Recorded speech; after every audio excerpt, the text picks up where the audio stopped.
Well, welcome everybody. I think we're pretty much at a critical mass, and 7:30 we like to start on time. Welcome to our Millstone Dutch Whisky Tasting, and our special guest, Patrick van Zuidam, who's the Managing Director and Distiller of the Zuidam Distillery that makes the Millstone Whiskies. It's a bit voyeuristic having you all with your cameras on blacked out. So if you aren't too shy, please join with video. If you need to ask a question, then you can unmute yourself or just send a question in the chat. But we like to, as you know, we like to keep these sessions informal. We've got an hour plus 6 whiskies to get through, and you should all have had those your little sample bottles peering at you for a few days. So we won't take too long before we get into them.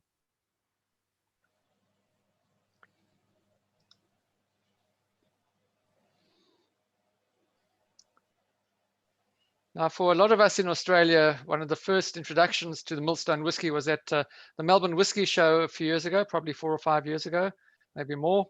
I know myself, I was dragged along and somebody said, you have to taste the stuff. And I've been a big fan you of listened? it. Well, I'd had a few already. But I'm glad I did listen.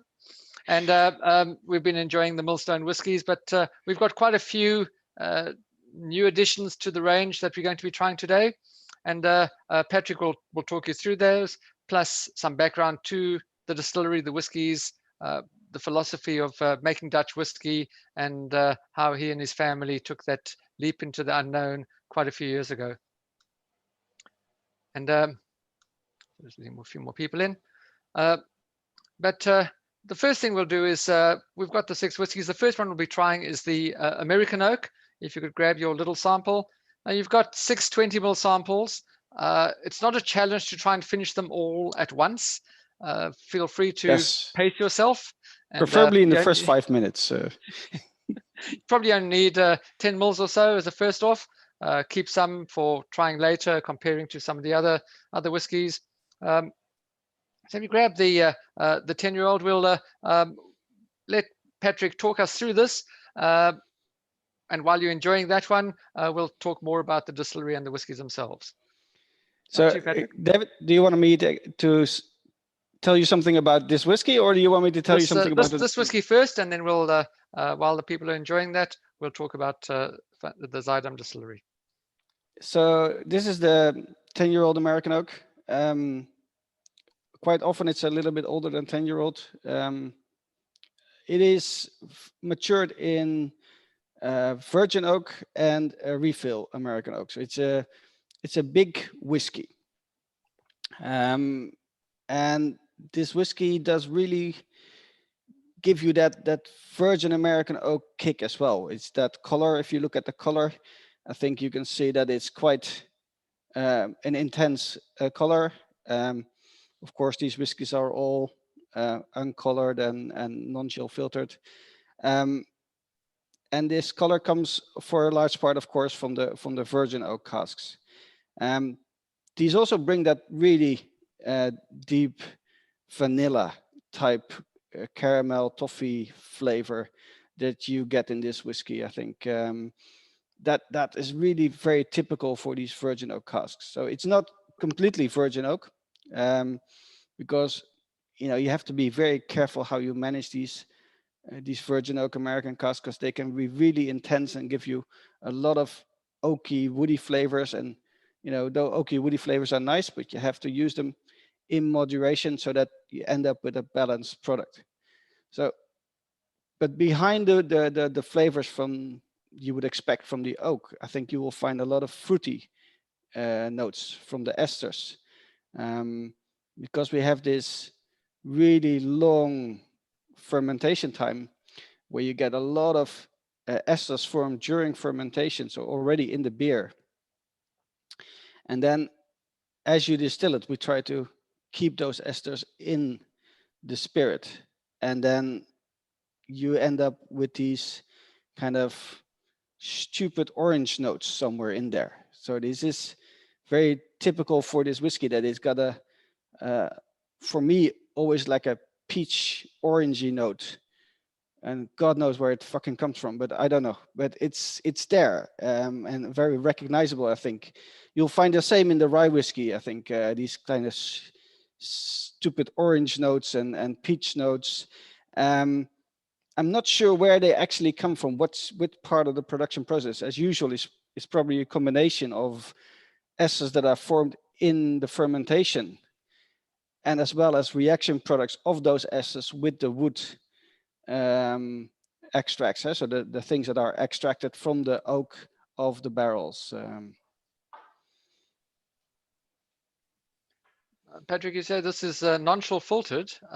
Yes. It's but bottled at 40%. 43, I think, for the American. 43%. Yes, 43% for this one. Yes. And as long as you don't bottle it in the summer, that's okay. Is that okay? that answers the question. Yeah, got to bottle it in winter. If you or spring or fall, but if you bottle it in a very warm period, then you sometimes have a little hazing in the wintertime. So if you bottle it in the spring or in the then it's not so bad. But yeah, it's non-chill filtered and it's 43, so it's a bit borderline for a non-chill filtered whiskey. But yeah, it's not sherry cask, so it's works if you do it carefully. Sometimes I mess up, and then if you have to bottle it in the summertime and it's non-chill filtered at 43, sometimes when not right away, but when you come to winter, you get a little bit of haze in some of the bottles. There's a question from Matt about your new make to use local barley, and this is a good segue into a bit of the background. Even though a lot of us would consider the Netherlands to be a New World whiskey, the distillery, the Zuidam distillery, started by your father in 1975. So it's been going for a while. Can you just briefly give us some insight into the history and how you went from the Genevers and the gins and the liqueurs into whiskey? Yes.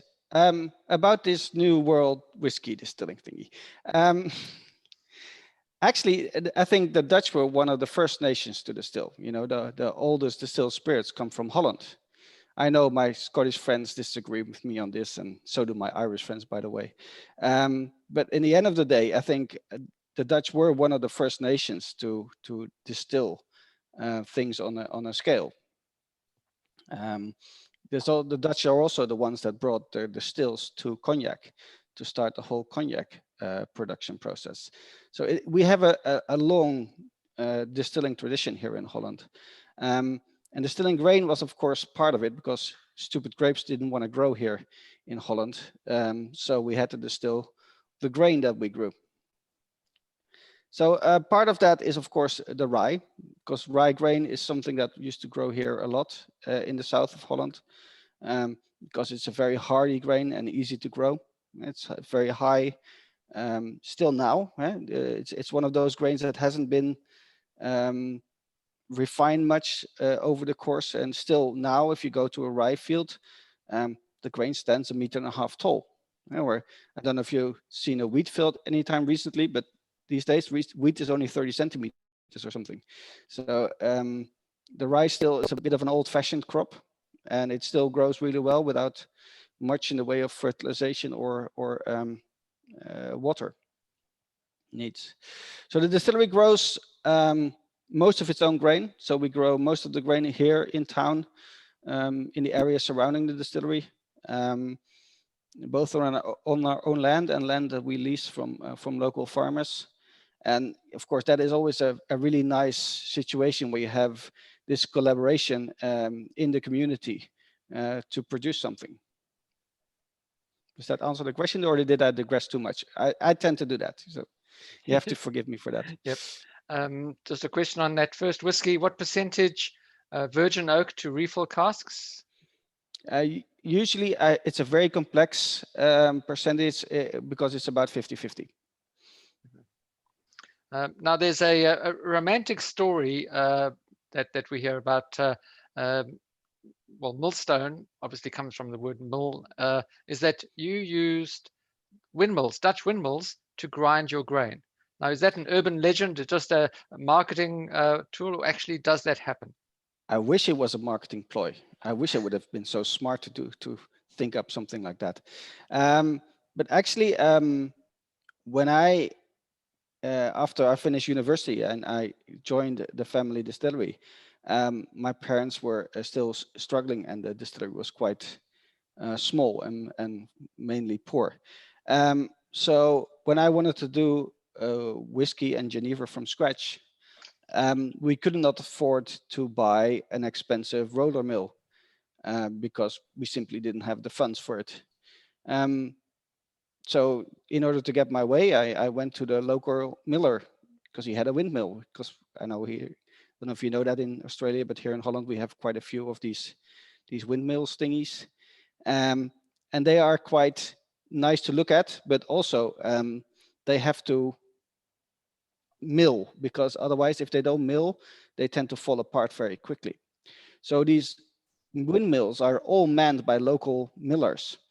And these people are really fanatical about what they do because that is their passion, their hobby.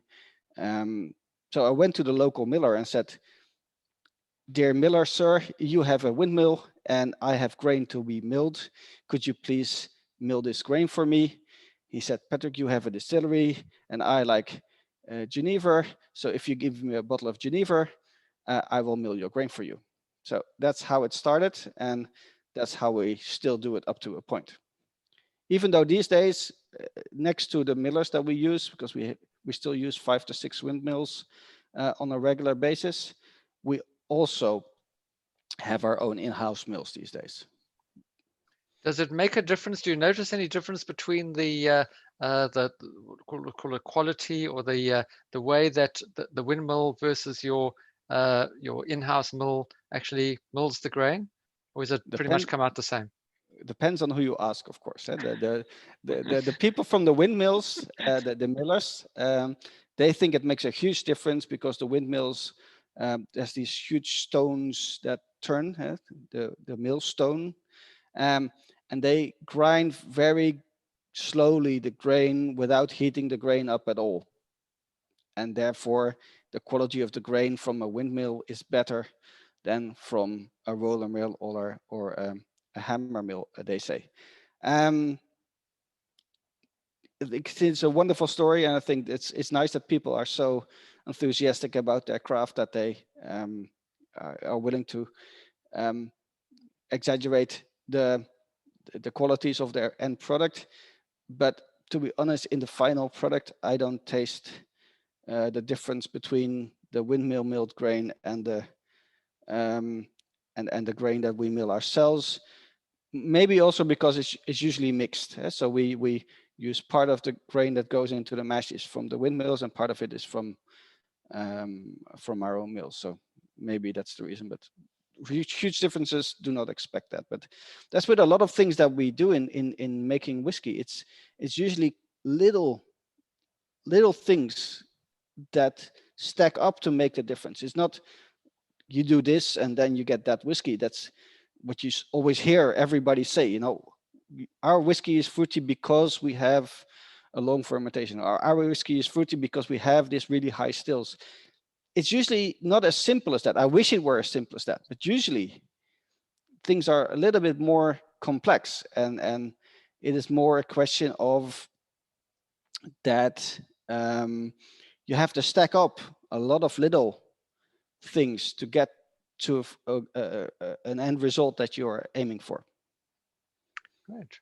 Well, I've got a whole lot more questions that I'd like to ask, but I think let's delve into whiskey number 2, which is the French oak, the 10-year-old French oak, also a new one to us in Australia. This is my brother's favorite whiskey. This is he always says this is the only whiskey you make that I like. Yeah, gotta love your brothers, yeah. So this whiskey is fully matured in French oak these days, and as you can tell from the nose, you immediately get a completely different nose than on the American oak. So gone is the vanilla, and gone is the caramel notes, or most of it anyway. And you get a much more fruity character to it. And sometimes in the mouth you get a little bit of the tannins.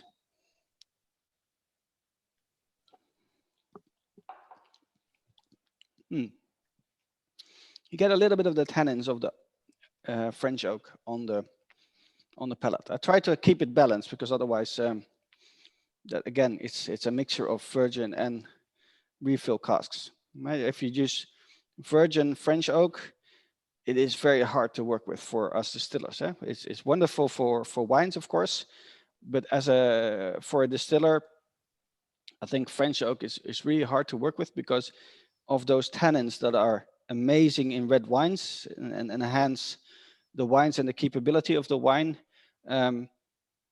In distilling, you quickly have that high alcohol that we put into the cask, extracting a lot of those tannins out of the wood, and if you're not careful, you get too astringent a palate, basically. So we try to keep it balanced. So by mixing reused, refilled casks and virgin oak, so we have the color and the extraction of the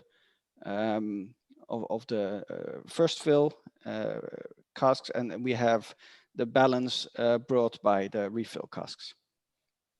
And this is bottled at 40%? Yes. And the reason 40% versus the 43 of the American oak? My brother likes it very smooth, so he wanted a whiskey that was easily drinkable. And I think this qualifies as that. It's a very easy to drink whiskey. I think it's very elegant and fruity and smooth. I think it's one of those.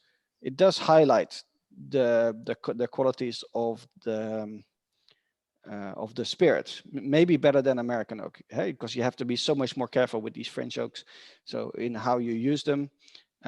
So this is one of the most difficult bottlings that we do. And again, at 40%, non-chill filtered at 40%, it's something of an issue sometimes. Yeah, that you have to make sure that you don't run out in the middle of summer and have to empty casks in the middle of summer, because then come winter time, all your casks are like a bit of milky color. That doesn't seem to sell very well. You mentioned earlier long fermentation time. Can you just explain how long that is and why you choose a long time? Yeah, there's this is all malt whiskey. So, oh no, we have a rye in there as well. But the malt whiskey is basically made very much in the same way as my Scottish friends make their malt whiskies, or my Japanese friends make their malt whiskies. So, you crush the grain, you extract the sugar from the grain, and the wort is then pumped into the fermenter. The first step is the mashing, and we do things a little bit different than in Scotland. In Scotland, usually the worts that drain out of the mash tun is pumped straight into the fermentation tank. And that works perfectly because the yeast loves these kind of cloudy worts. So for the yeast, it's a big feast because they love these kind of proteins and everything that comes with these cloudy worts. So yeast-wise, it's a perfect decision to do. But the downside is you get more grainy flavors, more fatty acids, and more higher alcohols formed from these kind of cloudy worts. So we recirculate the worts over the grain bed in the mash tun, like you would do when brewing a beer, for example, or like you would do in Japanese whiskey. And then the crystal clear worts, it looks actually very much like this kind of color, that is pumped into the fermenter with some yeast. In this case, we use two different yeast strains. We use a standard M strain distiller's yeast, the same one that I used in Scotland or anywhere else in the world, and we mix it with a Belgian brewer's yeast. So we mix it with a Belgian beer yeast, and that kind of, again, to balance that fruity flavors from the beer yeast with the qualities of the M strain yeast, so you get a balanced beer brewed. And then in this beer, if you would do nothing to cool it down, of course, the temperature of the wort, the temperature of the wash would go up as the yeast eats the sugar. it metabolizes the sugar into alcohol, and then it also creates heat in the same process. So that heat would cause the temperature of the beer, the wash, to rise, and then of course the yeast gets more active. The warmer the wash is, and you get a vicious circle where the temperature goes up to about 32 degrees. And then your fermentation would run out after 48 to 72 hours. They're the standard Scottish fermentation times.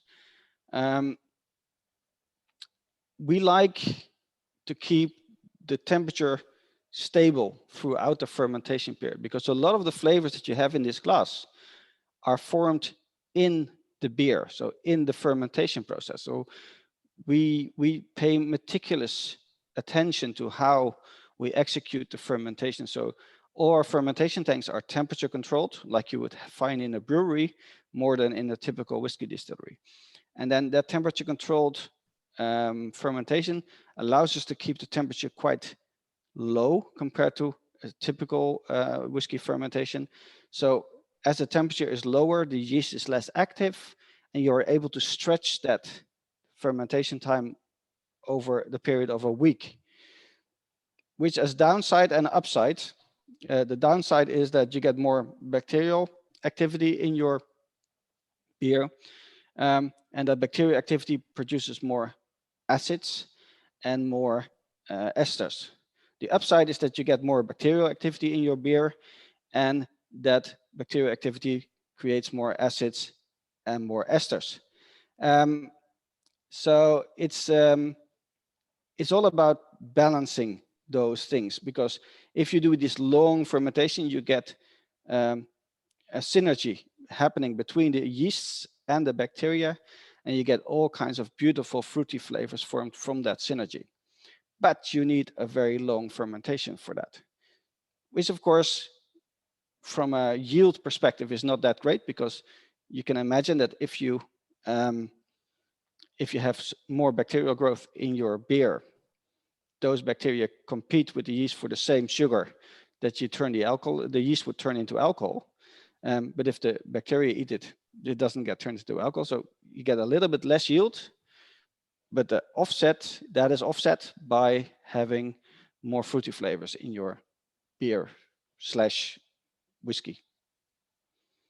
Great. I think that that kind of covers that. Everybody fell asleep yet? Okay. Well, just for signs of life, without cheating and looking at Google, either unmute yourselves or put in the chat, how many blades does your traditional Dutch windmill have, for the audience? And we'll ask Patrick to verify that. In the meantime, we'll go on to whiskey number 3, which is the special number 16, the double sherry, Oloroso, and PX. That's still in 2010. No, we'll keep it 47. I think somebody's finished all their whiskies already. Got 5, 4, 5. 5 seems to be the most common one. Now, apparently, I don't know if it's for public consumption, but your brother claims that you have a sherry cask fetish. Yes. And so this is Oloroso PX, and just a bit more of curious about the special 16. We got the special 17. What's the history of that that series, and just a bit more about this one, which is the Oloroso and PX. We are a family distillery, so that means my brother does the sales for this distillery, and salespeople tend to like a limited number of products to sell, because that is more easy to have a limited number of products to sell. But as a distiller, of course, for me, it is more interesting to make new products. So we had to reach a compromise there, because he didn't want me to make 5 new whiskeys every year, so that he had more and more different whiskeys to sell. And I wanted to do new stuff every now and then, because that makes life interesting for me. So one of the compromises was in order for me to enjoy making new stuff, I had to make new stuff on a limited basis, so that once it's sold out, I could make something else. So this series that with these type of bottles, that series is the fruit of that compromise. So I get to play around and make new stuff every now and then, and once it's sold out, I can make something else, and not before that time. He's very strict about that. So yeah, so this series is all about experimentation with different cask type, mixtures of cask type, as in this case, or things that I don't have enough product of to make it a standard product. So if you make something a standard product in your standard lineup, of course, you have to have enough stock to continue that over the years. And some of these casks that I'm using for these products, for these specials, are just too rare or too hard to find to have a constant flow as you would need for a standard product. So this one is made up of a combination of two of my favorite sherry cask types. This is a combination of Oloroso, so a dry oxidized sherry, and a Pedro Jimenez, so a PX sherry, which is a sweet oxidized sherry. And so that this is a combination of a little bit of sweetness from the PX, which also gives it like a licorice kind of note to the whiskey, and then you get the nuttiness and the fruitiness and the dried fruits, the currants and the grapes and the sun-dried fruits that you get from the Oloroso, with that slight nuttiness that the Oloroso brings to the whiskey. And I think that is my experiment to find a balance between the two. So how do you balance that out the sweetness of the PX, because that can be overpowering if you're not careful with it, and balance it with the dry nuttiness of the Oloroso casks. At 46%, I find this actually quite dangerously easy to drink. Yeah, which is, I think, also part of the distillery character. So we tend to make things that are quite easy on the palate. So even our cask strength, or our even straight from the still, these products are actually quite easy to drink. And I think part of that mouthfeel comes from the non-chill filtering, of course, and second, because we have this long, slow fermentation, and then we have this long, slow distillation as well. So you can do a distillation run in 4 hours, but also you can stretch it out over 9 hours, and that is what we do. So you get a long, slow fermentation followed by a long, careful distillation. And then you get these quite creamy new makes, which of course also make a very creamy whiskey, I hope. But that's for you to decide. There's a lot of fans of this one coming through. Delicious flavors, a lot of raisins, Oloroso influence, not getting much of the PX. It's a balancing act, yeah, between the PX and the Oloroso. In terms of your climate, but first let's put people out their misery. The number of blades in a Dutch windmill? Oh, 4. 4. Yep. Trying to picture them in your head. That's yeah. Oh, it's on the label. Of course, they don't have the bottle. Well, some of them might have. Anybody got bottles there? Full bottles? Not yet. Of course they have. In terms of climate, compared with Scotland, they're getting probably around about 2% angel share losses. Are you similar? Do you get? Is it a hotter climate on average? Yeah, it's also drier, so it's warmer on average. It's about 10-15 degrees warmer, I think, than Scotland. But it's and that is with warmer air also comes more dry air, and that means that our losses are 4 to 5 times higher than in Scotland. So it means that on a refill casks, I usually lose anywhere between 4 to 7%, depending on the cask warehouse it's in and depending on the type of cask. And in if I fill virgin American oak, you lose 11-12% in the first year sometimes. So it's a high angel share if you compare it to our friends in Scotland. But yeah, then again, our weather is much nicer than in Scotland, so that is the offset. And it does make for a different maturation. So I'm not saying faster, I'm not saying better. I'm just saying that it makes for a different style of maturation. Your warmer warehouses and your drier warehouses give you different flavors formed in the cask than a cold, wet warehouse. So no good and bad, it's just a matter of style. If you look at some of my other friends in the world, you see Amrut or Kavalan, you see what a very hot climate can do. That is the other side, and I think we are somewhere in between. And do you have centralized warehousing, or do you spread your casks around the country? It's not a very big country. Do you spread them? It's spread around the town, but it's not spread around the country. But yeah, it's also for security, of course. It's easier or safer not to have all your eggs in one basket. And all our warehouses are with a fire extinguishing system, so they come with CO2 fire extinguishing systems to make sure that nothing can happen to them. Obviously, all of you out there, if you're enjoying these, don't forget that you can rate these whiskies. They all are listed in the Whiskey List app and the website. So if you find ones that you like, you can rate them, and that way we can at least give some feedback to Patrick as to what we all think of his whiskies, quite anonymously. Try to be kind.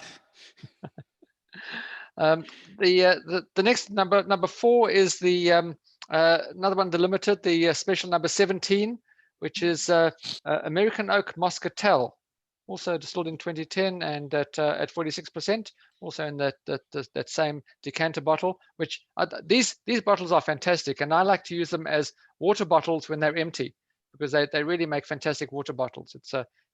It is a nice bottle, yeah. Don't like throwing nice whiskey bottles away, and they can always be repurposed. No, and these are actually quite nice, and they're Savaglass, quite expensive, but yeah, that's the downside. This whiskey is a bit of a strange thing, because we do full maturations, so we do not do finishes ever. Not ever will you see a Millstone finished in something else. We don't do that because I think that it takes a long time to get a balance between the cask's flavors and the whiskey flavors. So you need at least 2-3 years in that cask to make up for a balanced whiskey. But this is a special case. Before this, I had a special 16 was a peated version of the same whiskey. So first aged in American oak for 5 years, and then aged in Muscatel sherry casks for a further 3 years. And I know you're thinking, why would you do that if you don't like finishes? This is because I accidentally bought 2 trucks of Muscatel sherry casks.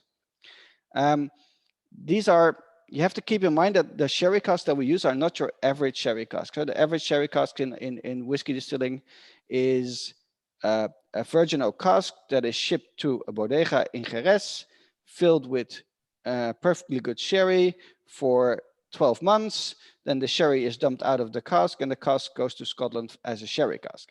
There's nothing wrong with that. There's the beautiful casks made that way, but the casks that we use have been in use in a bodega for decades, 30, 40, 50, sometimes 100 years old casks. And these have held sherry for 100 years. So there's nothing wrong with what we call a seasoned cask, so a cask that held sherry for 12 months. There's nothing wrong with that. But you will see that you can imagine that a cask that has held sherry for a lifetime produces different flavors than the cask that has held sherry for 12 months. So I like those old crappy casks that come with a lifetime of history behind it. So, but they are quite hard to come by. So you have to buy them whenever a bodega goes bankrupt. And thank God, everybody in the world stopped drinking sherry. So every now and then, these lots of casks become available. In this case, somebody called me, oh, there's a bodega going bankrupt. Do you want the casks, Patrick? I said, yes. What kind of casks are in that? They're all PX casks. I said, okay, I can always use more PX casks because it's one of my fastest selling products. So yeah, I'll buy them and I'll take them all off your hands. How many trucks are there? 8 trucks. Okay, I'll buy them all. After they came in, the first trucks came in, all nice PX casks. You know, I sniffed them, perfectly good condition, you know, fill them, store them, and that's fine. Then cask came in and it says Moscatel. What the? Moscatel? I didn't buy any Moscatel casks. Oh yeah, but they were in the bodega. Okay, I end up with 2 truckloads of Moscatel sherry butts. And I have to say, they smelled wonderful. It was one of the most amazing smells when they came off the truck. So, but yeah, I didn't know how it would react. As with a new cask type, you don't know how this cask will react to your whiskey. How will, you know, what will be the quality of the whiskey that comes out of it? Well, what kind of special quality will it give to the whiskey? So I tried it out with some whiskey that are already matured. So in this case, it was 5 years old whiskey. And I put that for 3 years in the Moscatel cask to see how that whiskey would react to the cask and what the cask would bring to the whiskey. I think as you nose it, you will find what I found when I first nosed these casks, these wonderful appley kind of white fruit kind of notes, yeah, apples and pears and orchard fruits like that, maybe some peaches. It's a wonderful flavor profile that you get from these casks. So then after that, I spent 3 years looking for more. But yeah, it's always the thing is, you know, you don't know in advance how the whiskey is going to turn out. I'm getting a lot of honeyed sweetness on the nose, and if you look at even the color of the whiskey, it's rich honey colored compared to say the previous Oloroso and PX.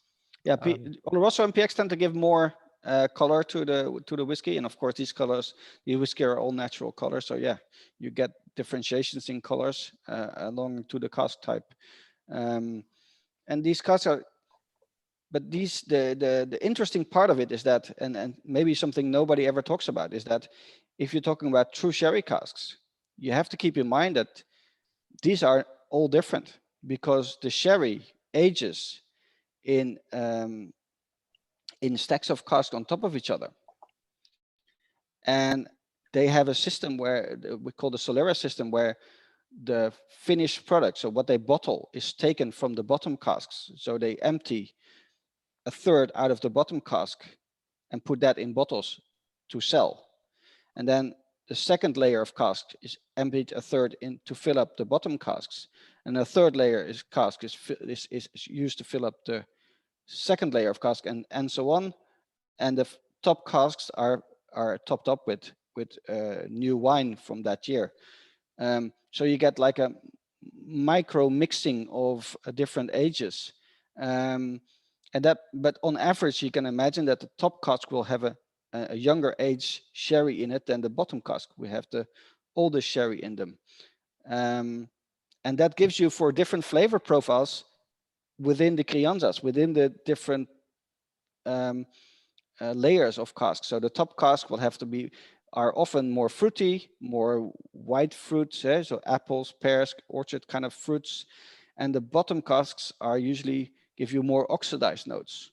So when you blend these casks together, you have to make sure that you, in order to get the best from all these flavors, you have to blend these different crianzas together as well. Unfortunately, it doesn't say on the outside of the cask once it's in the truck or comes out of the truck what freaking layer it came from. So you have to taste the final cask, every single cask, to see what the flavor profile of that cask is. So that makes blending, my job, of course, of the different casks, to make a final bottling a more interesting, albeit more challenging one. And we've got 2 more left, and we've got a few more questions, but let's leap into the 5th one, which is the Oloroso 12-year-old. Yeah, my all-time favorite. This is one of my babies where I say, this is.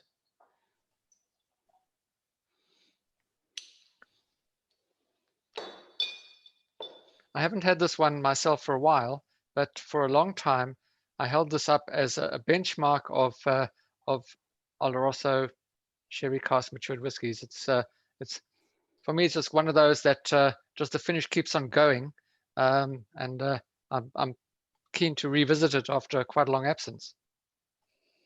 Yeah, but smell the nose. It's just the wonderful nose of that you get from these old, Solera casks, or these old production sherry cask.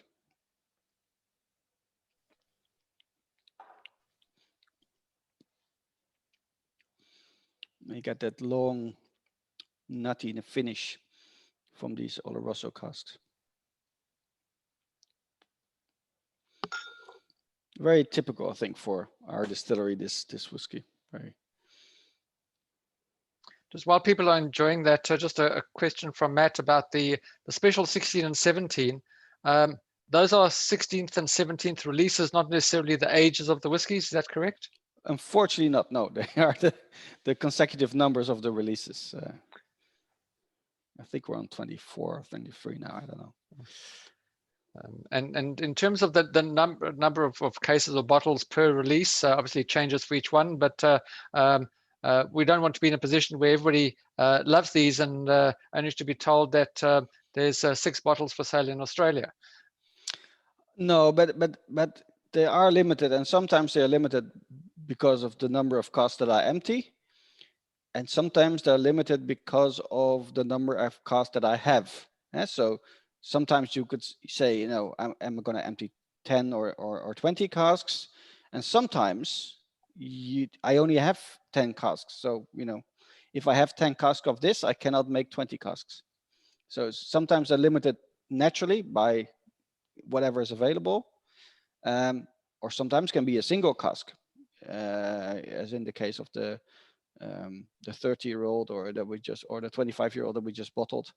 That was a single cask or 2 casks. I can't remember, but yeah, very limited because that's what I had. From those early days, I don't have 100 casks in stock where I can just pick and choose from those 100 casks. So these two 16 and 17 were distilled in 2010. When were they bottled? Good question. Should be on the bottle, but I don't have my glasses on. Yeah, it's 19, could that be? 2019? Yeah, 2019. Yes, yep. Yep, still 2010, bottle 2019. Yeah, so 9 years old, just about. And now with relatively high angel share, what are the oldest casks that you have in your warehouse and that you plan on bottling? We just released a 30-year-old Geneva, which was absolutely stunning. So that was awesome. That was from 1990. So the oldest casks that I have are from 1990 and 92. I don't think there's anything left from 91, but then for Geneva, it's 1990, 92. And from whiskey, it's 96. So there's no older whiskey cask than 1996. There's 2 casks from 1994, but they were not very good. Do you find that there's a peak in terms of at some point a risk of them getting too woody, getting too much from the oak? Woody, not so much sometimes, except for virgin oak casks. You have to be very careful with virgin oak casks. But these old casks, they sometimes do get, maybe not over oaked, but they get a lot of influence from the casks. But also sometimes one of the things that forms during the time spent in the cask is ethyl acetate. So it comes from the oxygen oxidizing the alcohol into acetic acid, and the acetic acid binds to the alcohol and creates ethyl acetate, which is kind of a glue-like smell. And that can also come from too long a maturation, you get too high a percentage of that. That can sometimes be a bit upsetting if it's too old. So yeah, it's a bit of a balancing thing. You have to keep an eye on those old casks, when you bottle them and how you bottle them. An interesting question, which it's obvious one, but I don't think it's occurred to most of us, is that have you ever put your new make spirit into ex-Geneva casks? Yeah, of course. Yes. We empty about 1,000 Geneva casks a year. So we have some casks to play around with to refill them with other things. So and whiskey does really well because it's so close. Flavor-wise, and the nose of Genevers and whiskeys are not that different. So basically, it's like you would use a cask for a grain whiskey and then put malt whiskey in it. There's absolutely no issue with that. On the other hand, it doesn't bring anything extraordinary either. It doesn't give you a completely different whiskey than if the cask was refilled from a whiskey cask, for example. So it's not super interesting fact, or it's not a super interesting, doesn't lead to super extra interesting whiskey. Just before we get on to the last one, the rye, and while people are enjoying this one, because it is one that does improve or change the longer it sits in the glass. Just different flavors keep coming. I'm getting that mocha, chocolate, coffee notes coming through. Obviously, Europe has had a few challenges in the last year, as the rest of the world, not only with COVID, but Brexit as well. How does that affected your distillery, your business, both from production, marketing, exports? Has it been a problem for you? No, thank God it has not been a problem for us. One, the distillery has been in full production. Even last year, during the whole stupid Corona misery, and we're still in full production now. So it's not a problem. Production-wise has not been a problem. Sales-wise, you see a mixed image. In some countries, sales were up. So like Holland, for example, our home domestic sales were up by 29%. You see in other countries that sales were down. So it's a mixed image, but on the whole, I think we had a great year last year. Also, we doubled production. So that is always for a distillery. Yeah, that's my side of the business. I don't care about sales. As long as it pays for my hobby, then I'm fine with it, whatever it is. So we doubled production last year by the installation of the new stills. So we put two new foresight stills in, which effectively, yeah, now we have enough capacity to do whatever I want. Right, so we've finished with 5 malt whiskies. The last one is the 100 rye at 50%. We explained why rye is a bit of a tradition and kind of the local grain in the Netherlands. Rye has always been a large part of the Dutch distillation process. It's as you all probably know, it's a very challenging grain to use in distillation because the mashing of rye is always very much challenging because of the beta-glucans proteins that are in the rye grain. They create a very gloopy, slimy mash and a bit like wallpaper paste. So a very difficult consistency to mash, but also a very difficult consistency to ferment, of course, because you can imagine that gloopy mash, when it ferments, you can get a lot of your mash end up on the floor over boiling instead of staying nicely put in the tank, in the fermentation tank.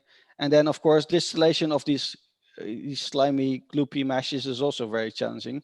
So yeah, a lot of challenges surrounding rye as a distilling grain, but yeah, it's got this really distinctive flavor profile. So rye whiskeys and anything distilled with rye in the mash bill will get that spicy note that you don't get from other grains. So you get a wonderful, spicy, interesting whiskey from it. So it's almost worth all the challenges to distill it. Again, it's long, slow fermentation, even longer than for the malt whiskey. This time around, it's not just because we want to make it long and slow, but also because it's so difficult to ferment, because it's so if it foams too much, it is a devastating effect on the on the process. We keep it extra cold, which means we stretch out the fermentation 2 to 3 days extra. So it's got 9 to 10 days fermentation sometimes. So it's a very long fermentation. And then again, you can see that in the whiskey, I think, because if you nose it, this is 100% rye whiskey, but it's very fruity in the nose, isn't it? And it's a 100% virgin oak. So it's fully matured in virgin oak. But if you nose it, that it would not be the first thing that comes to my mind. If you nose it, it is quite fruity and balanced, and again, it's got these stupid orangey notes that you get in the American oak as well. There must come from some sort of interaction between the new make and the wood. But those strange orange notes, you get that in the nose as well. And then that makes for a wonderful complex whiskey. And that is what makes rye so worthwhile distilling. Even though all the challenges surrounding rye whiskey to distill it, it's such a wonderful whiskey. And of course, we used to grow rye here in the Netherlands because it was such a hardy grain and could deal with the poor sandy soils around here. And now we grow it because we love the flavor so much. And just about your terminology, calling the stupid orange notes, is it undesirable and something that you can't get rid of, or is it just stupid because you can't understand where it comes from? Yeah, I don't know exactly where it comes from. It has got something to do with that long fermentation, and it's got something to do with the virgin oak, the virgin American oak. So that interaction between the two leads to these orange notes, which I think is super attractive. But then again, let's be honest, you cannot take yourself too seriously here. Yeah, we're not ridding the world of hunger. We're not getting rid of this pandemic. Well, maybe internally if you drink a little bit every now and then. But yeah, this is. I think this is a wonderful product, and these orange notes are, I think, typical for the distillery. So we're talking about terroir. We're talking about, there's a whole discussion in our business, as you know, about terroir and about what is true and honest, recognizable as terroir. But I think if you taste our whiskeys, you will taste what distillery they are made in. You will taste in our whiskeys that stupid orange notes.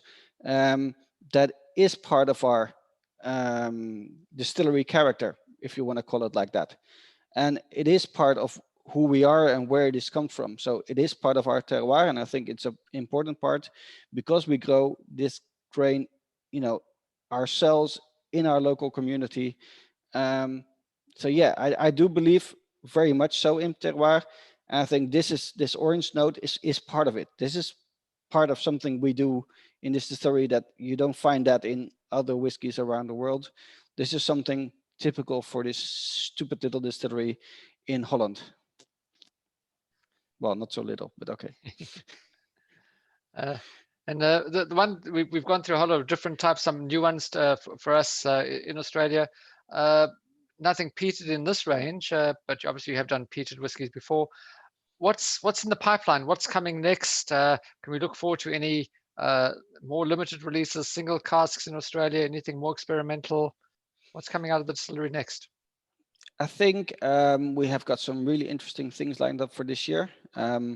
We just my previous specials was a 25-year-old unpeated matured MPX. I think that is still a few bottles left of that. And before that, we had an Oloroso matured peated whiskey, which was absolutely stunning.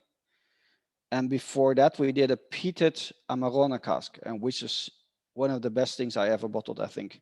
It was only 4 years old, so it's a very young whiskey. But that Amarone and that peated whiskey were a match made in heaven. It was absolutely stunning whiskey, even at that really young age of 4 years old.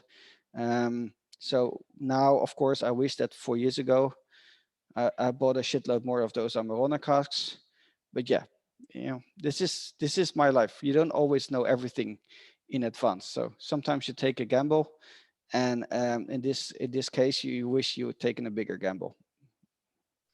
And when you're not drinking Millstone, Patrick, what are you drinking? Oh, you know our business as well as I do, David. We have so many wonderful colleagues around the world. You know, I love drinking the things that Dan is doing in the Cotswolds distillery. But I'm really partial to Old Macallans as well. And I really love the things that Ian did in Kavalan. So yeah, I'm one of those people that have a very wide interest, and also try a lot of different products from around the world.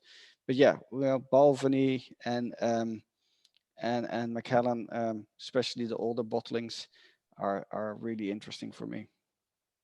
Excellent. We've got a few minutes left. Any other questions, comments for Patrick? Any signs of life out there? I've got one. Again, please don't cheat and use Google. But anybody know where the term Dutch courage comes from? I do.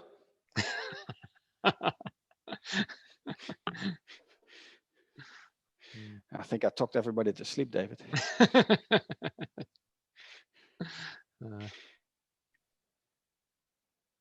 Which one do you like best?